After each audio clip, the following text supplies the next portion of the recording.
बहुत ही रहस्यमयी दिखने वाला यह चमकीला गुलाबी फल है ड्रैगन फ्रूट। वास्तव में यह पिताया नामक कैक्टस परिवार से संबंधित है। यह ड्रैगन फ्रूट स्वाद में मीठा और बेहद ताजगी भरा होता है। आमतौर पर dragon fruit Thailand, Vietnam, Israel और श्रीलंका में लोकप्रिय है। भारतीय बाजार में 300 रुपए से 400 रुपए किलो तक दाम मिलने की वजह से हाल के दिनों में भारत में भी इसकी खेती का प्रचलन बढ़ रहा है। कम वर्षा वाले क्षेत्र इसकी खेती के लिए उपयुक्त माने जाते हैं। ड्रैगन फ्रूट को ताजे फल के तौर पर भी खा सकते हैं। साथ ही इसके फल से जैम, आइसक्रीम, जेली, जूस और वाइन भी बना सकते हैं। सौंदर्य प्रसाधन के तौर पर भी इसे फेस पैक के रूप में इस्तेमाल कर सकते हैं। यह स्वास्थ्य के नजरिए से इतना लाभकारी है, इसे पोषण का पावर हाउस कहा जाता है।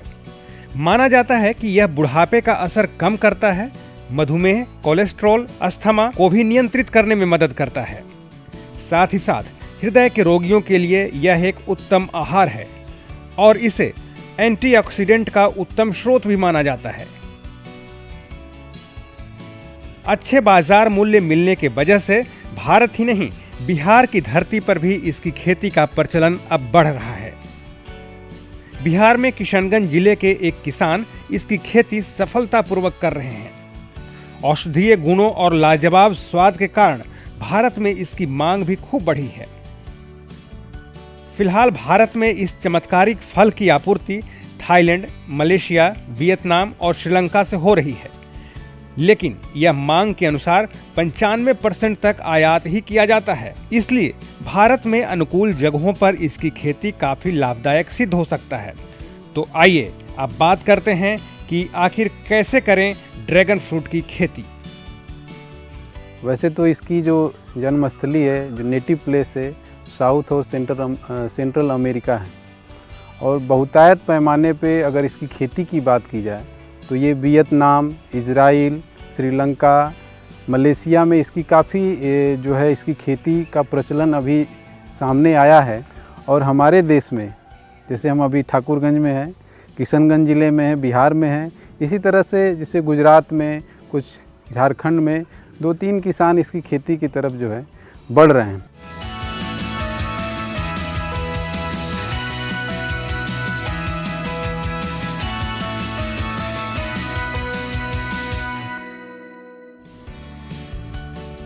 ड्रैगन फ्रूट की खेती के लिए उपयुक्त जलवायु की बात करें तो इसके पौधे कम उपजाऊ वाली मिट्टी और तापमान में होने वाले लगातार परिवर्तनों के बीच भी जीवित रह सकते हैं। इसके लिए 50 सेंटीमीटर से भी कम वार्षिक औसत की दर से बारिश की जरूरत होती है, जबकि 20 से 30 डिग्री सेल्सियस तापमान इसके लिए उपयुक्त माना जाता है। बहुत ही ज्यादा तीखा धूप इसकी खेती के लिए अच्छा नहीं माना जाता। सूरज की रोशनी जिन इलाकों में ज्यादा हो, धूप ज्यादा तीखा हो, उन इलाकों में बेहतर उपज के लिए छायादार जगह में इसकी खेती की जा सकती है।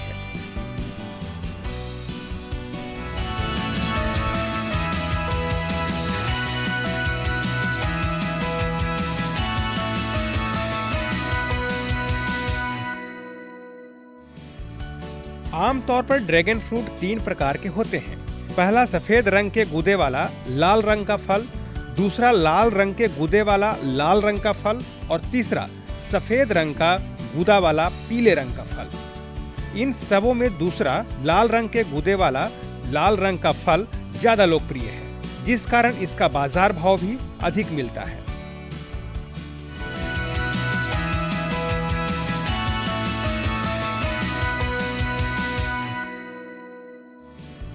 उपयुक्त मिट्टी की बात करें तो ड्रैगन फ्रूट को रेतीली दोमट मिट्टी से लेकर दोमट मिट्टी तक अलग अलग प्रकार के मिट्टियों में उपजाया जा सकता है। हालांकि बेहतर जीवाश्म और जल निकासी वाली बलुई मिट्टी इसकी उपज के लिए सबसे बेहतर है। ड्रैगन फ्रूट की खेती के लिए मिट्टी का पीएच मान 5.5 से 7 तक उपयुक्त माना जाता है। बात करते हैं कि ड्रैगन फ्रूट की खेती के लिए खेत की तैयारी कैसे करें। अगर आपने यह तय कर लिया है किस खेत में आपको खेती करना है, उसके बाद खेत को अच्छी तरह से जुताई की जानी चाहिए। ताकि मिट्टी में मौजूद सारे खरपतवार नष्ट हो जाएं। जुताई के बाद कोई भी जैविक कंपोस्ट अनुपातानुसार मिट्टी में दिया जाना चाहिए। आपका खेत अब ड्रैगन फ्रूट की खेती के लिए तैयार है। लेकिन अब आपको एक बेसिक इंफ्रास्ट्रक्चर बनाने की जरूरत है। पौधों को तेजी से बढ़ने में मदद करने के लिए इनके सपोर्ट के लिए लकड़ी का तख्त या कंक्रीट का खंभा लगभग 2 मीटर की दूरी पर लगाया जाता है और खंभे के ऊपरी हिस्सों पर रॉड की सहायता से लोहे की रिंग या टायर लगा देना चाहिए ताकि पौधों का फैलाव अच्छे तरीके से हो सके। क्योंकि ड्रैगन फ्रूट के पौधों का जीवन काल 20 से 25 साल का है, इसलिए टिकाऊ पोल और रिंग का निर्माण जरूरी है। वैसे तो यह निर्माण थोड़ा महंगा साबित होता है। किशनगंज के श्री नागराज को 1 एकड़ में खेती के लिए शुरुआत के 3 साल में करीब 15 लाख रुपए खर्च आए। लेकिन चिंता की बात नहीं, एक बार इसके निर्माण के बाद 15 से 20 वर्षों तक इसमें सिर्फ आमदनी ही आमदनी है, बिना कोई विशेष खर्च किए हुए।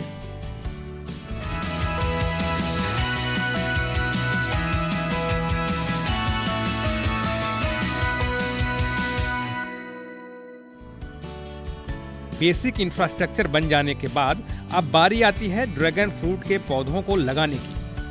ड्रैगन फ्रूट की खेती में पौधे लगाने का सबसे सामान्य तरीका होता है पौधे की छटाई कर उसे सीधे लगा देना चाहिए।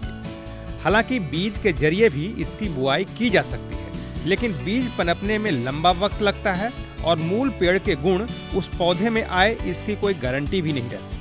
इसलिए बीज द्वारा तैयार पौधे को कमर्शियल फार्मिंग के अनुकूल नहीं माना जाता। आपको गुणवत्तापूर्ण पौधों की छटाई से ड्रैगन फ्रूट के सैंपल तैयार करने चाहिए।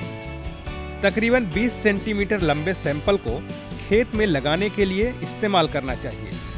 पौधे को रोपने के लिए लगभग 60 सेंटीमीटर गहरा, 60 सेंटीमीटर चौड़ा गड्ढा खोदिए। इन गड्ढों में पौधों की रोपाई के बाद मिट्टी डालने के साथ साथ कंपोस्ट और 100 ग्राम सुपर फास्फेट भी डालें। इसके बाद जरूरत के मुताबिक सिंचाई करते रहें।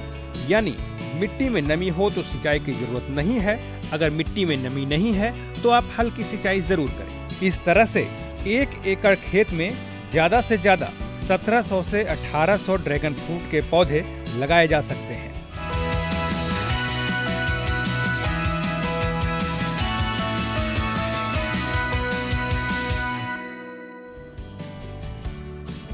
एक प्रकार से कैक्टस होने के कारण ड्रैगन फल को कम पानी की आवश्यकता होती है। यह महीनों बिना पानी के ही जीवित रह सकता है, फिर भी समुचित सिंचाई की अनुशंसा की जाती है। अगर आप कॉमर्शियल फार्मिंग कर रहे हैं तो सिंचाई का सर्वोत्तम तरीका होता है ड्रिप सिंचाई विधि। लेकिन अगर आपके पास बजट कम हो तो शुरुआती वर्ष में ड्रिप सिंचाई न भी लगाएं तो पारंपरिक तरीके से सिंचाई कर सकते हैं।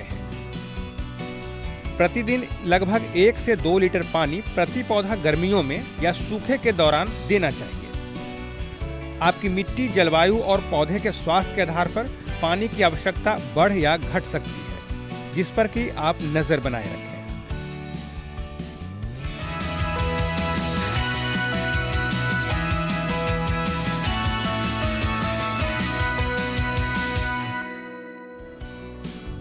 ड्रैगन फ्रूट के पौधों के बढ़वार के लिए जीवाश्म मुख्य भूमिका निभाते हैं। इसलिए प्रत्येक पौधे के सटीक बढ़वार के लिए 10 से 15 किलो जैविक कंपोस्ट या जैविक उर्वरक दें। इसके बाद प्रत्येक साल 2 किलो जैविक खाद की मात्रा बढ़ाई जानी चाहिए। इस फसल को समुचित विकास के लिए रासायनिक खाद को भी जरूरत अनुसार दे सकते हैं। वानस्पतिक अवस्था में देने योग्य रासायनिक खाद पोटाश, सुपर फास्फेट और यूरिया, जिसका अनुपात है 40:90:70 ग्राम प्रति पौधे। जब पौधे में फल लगने का समय हो जाए तब कम मात्रा में नाइट्रोजन और अधिक मात्रा में पोटाश दीजिए ताकि उपज बेहतर हो। फूल आने से लेकर फल आने तक, यानी फूल आने के ठीक पहले अप्रैल के महीने तक और फल आने के समय जून से अगस्त तक और फल के तोड़ने के दौरान यानी दिसंबर तक इस अनुपात में रासायनिक खाद दीजिए। यानी यूरिया 50 ग्राम, सुपर फास्फेट 50 ग्राम और पोटाश 100 ग्राम प्रति पौधे। रासायनिक खाद प्रत्येक साल 220 ग्राम बढ़ाया जाना चाहिए, जिसे बढ़ाकर 1.5 किलो तक कर सकते हैं।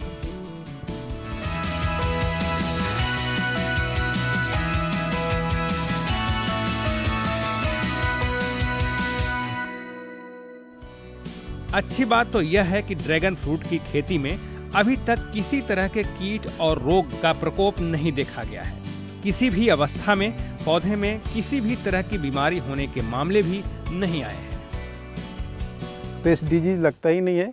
बहुत थोड़ा बहुत अगर चींटी लगती है तो चींटी को इस पोर्शन को हम लोग हटा लेते हैं, जिससे इसमें चींटे लगे हुए हैं वो इसके माध्यम से, क्योंकि इसमें परागकण बहुत ज़्यादा होता है और इसको हम लोग हटा देते हैं।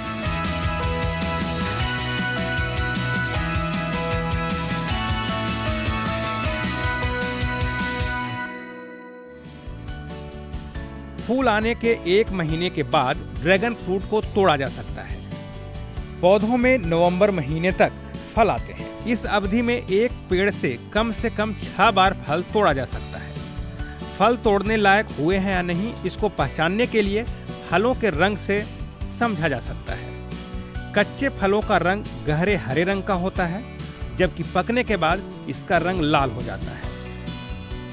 लाल रंग बदलने के 3 से 4 दिन के अंदर फलों को तोड़ना सही रहता है, लेकिन अगर फलों को निर्यात किया जाना है तो रंग बदलने के 1 दिन के भीतर ही इसे तोड़ लेना चाहिए। इस तरह से प्रति एकड़ 5 से 6 टन ड्रैगन फ्रूट का उत्पादन आप कर सकते हैं। यानी 3 वर्षों के बाद से पूर्ण रूप से फलन होने पर बाजार के उचित मूल्य से 12 से 14 लाख रुपए की आमदनी प्रति वर्ष प्रति एकड़ से लिया जा सकता है।